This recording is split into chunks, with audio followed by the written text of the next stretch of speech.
Let's see, what do we got here for breakfast? We got some Ezekiel sprouted flax bread, organic 7-seed and nut butter. Throw on some raw honey there. Got some homemade herbal medicine.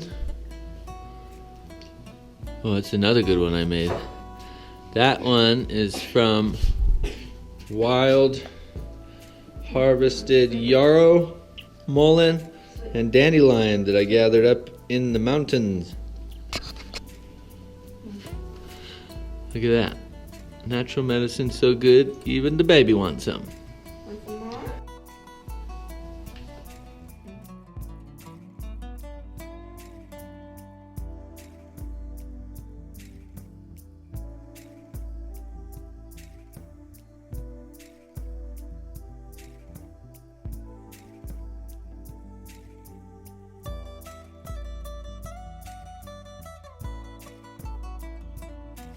So I just had an article published in the Conscious Life mag, the January to March 2017 edition. And one of the key points in here I discuss is if we change the way we eat from a global economy to a local economy, we'll drastically reduce and possibly even end the climate change issues we're facing. Now, there's a lot of scientific evidence to back that up, simply because here in the United States, it often takes around 1,500 miles for your food to travel from the farm where it was picked and packaged all the way across the United States to your dinner table, to your local grocery store. Now, that's true even from food shipping from other countries to here as well. When you average all that up, it's about 1,500 miles.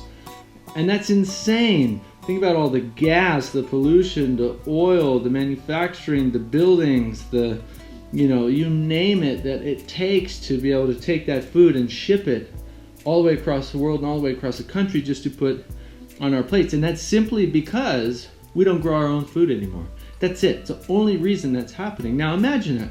Imagine if you reduce that 1,500 mile travel distance down to 100 or 50 mile travel distance. It would significantly impact the climate change issues we're facing in an astonishing way, to the point where we could even reverse climate change simply by localizing our food source.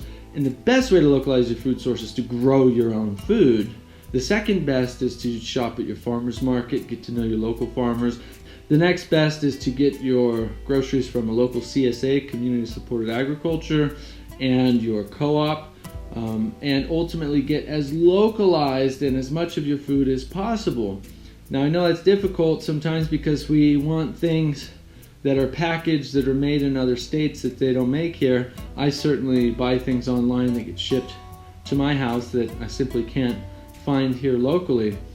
But the point is to try and reduce as much of that as possible and ultimately start growing your own food as much as you possibly can.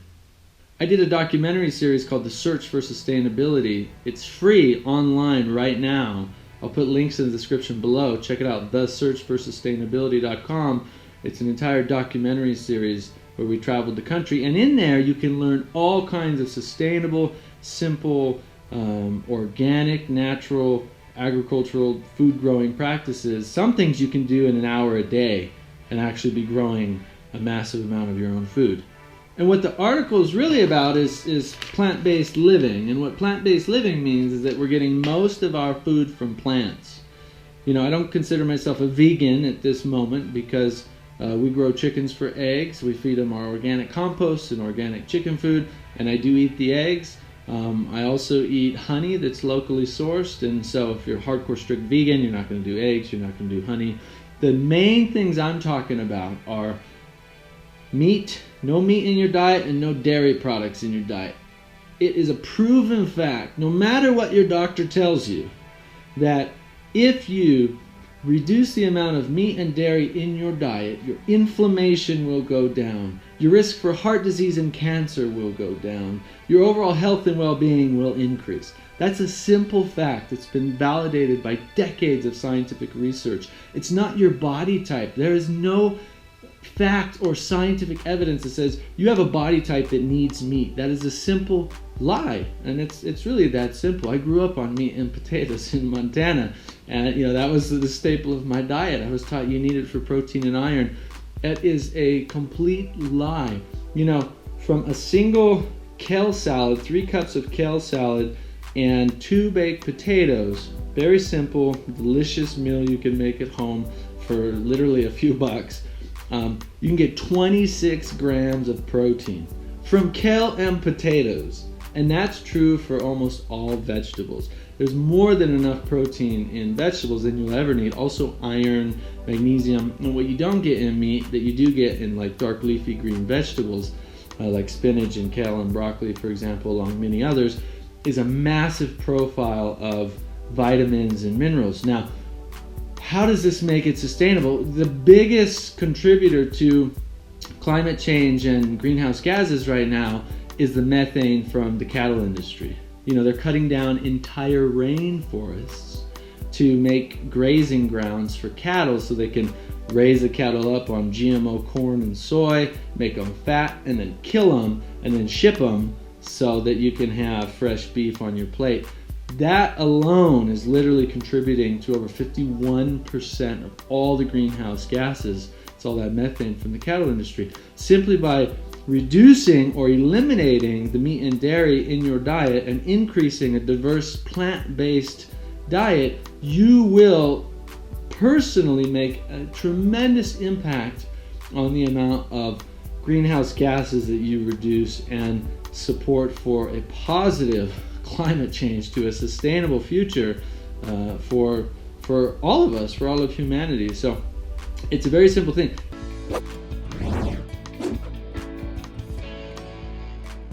If every desiring or willing person and or family was given their own tract of land, for example, in this book they talk about a hectare of land is the right size, which is 2.5 acres. Hectares, yeah. Who want it, obviously, can have it tax-free to grow their own food, have their own little, homestead, build their own little community.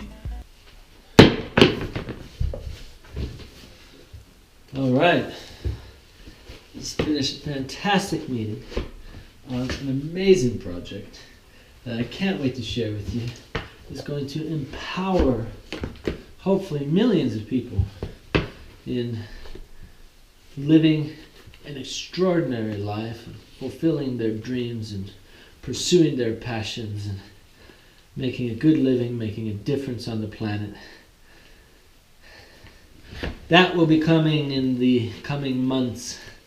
I'll be excited to share with you, but got about a half hour. I'm going to go for a quick run, and since I'm going on a long run tomorrow, I'm going to do a short run today, but just work on increasing speed. So I'm going to work on increasing stride length and just amplifying my ability to take in oxygen and just run short distance, but as fast as I can. Let's go.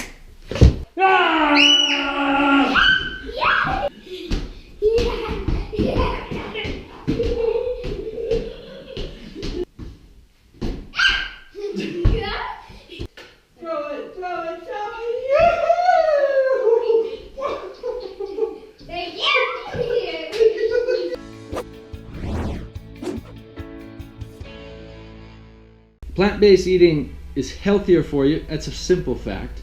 As long as you're getting diverse plants, that means you can't just eat nuts and seeds and beans all day long. You need greens, you need herbs, you need fruits, you need cucumbers and celery and kale and lettuce, you need tomatoes, you need whatever fruits you can get locally.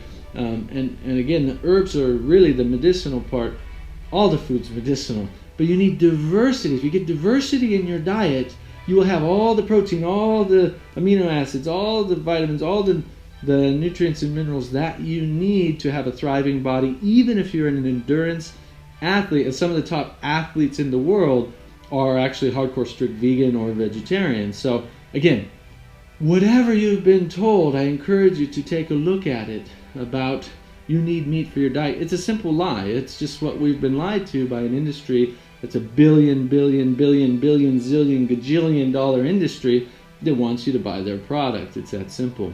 So don't think that it's impossible, because there's millions of people doing it that are so healthy and getting healthier every day. And one last little point is, vegan doesn't mean healthy. What means healthy is locally sourced, organic, plant-based, as much of your own grown as you possibly can, or from local farmers that you possibly can. That is what means healthy. Get rid of the preservatives, get rid of the additives, get rid of the extra sugar. That stuff is killing you. It's killing us, it's killing our future. And that's insane. We have to change that.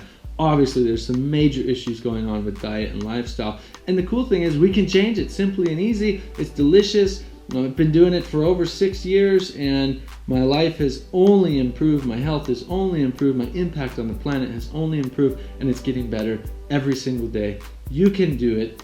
Leave me your comments and questions below. Tell me what you've been doing to make a difference in being more sustainable, more plant-based, and tell me your challenges. I've been working with hundreds of thousands of people all over the world through my books and courses and videos, actually millions of people now at this point, and I've seen it all. So leave me your questions, your challenges below in the comments, and do me a favor, help share this message. You can do that by hitting the thumbs up button. You can do it by sharing this on Facebook and subscribing to my channel here on YouTube to stay up to date.